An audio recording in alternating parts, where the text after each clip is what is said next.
So marami nagtatanong no, paano nga ba i-adjust yung oras ng Ford Territory Next Gen, no? Next Gen pati hybrid. So nagtataka sila na tuwing aanuhin nila yung settings dito sa ating cluster panel is ang lumalabas lang is yung radio settings, no? So, audio settings, no? So papalitan natin yun, ituturo ko sa inyo, sundan nyo to step by step kung paano nyo i-adjust. So let's go.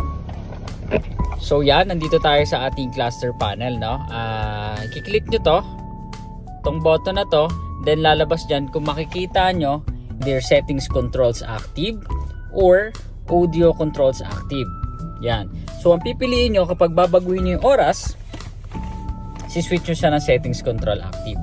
Then i-click nyo tong arrow button natin, click nyo lang siya, then lalabas na yung settings nya.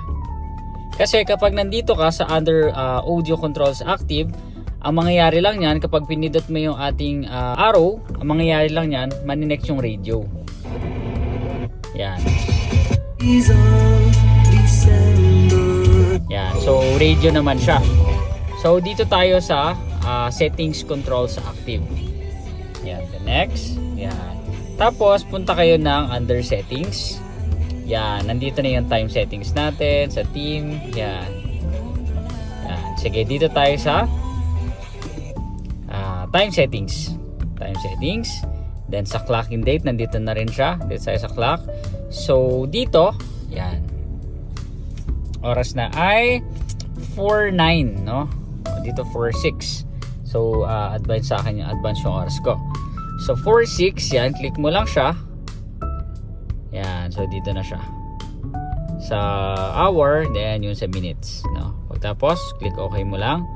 Then automatic save na siya. Ganun din sa date. Yan, 23. Okay naman yung date natin. Yan lang. So, huwag kakalimutan ha. Yan lang. Maraming salamat.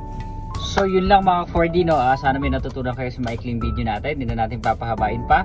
So, kapag may mga question kayo, comment down below na para magawa natin ang video. Yun lang. Maraming salamat. Don't forget to subscribe and like the hit button for more Ford tips.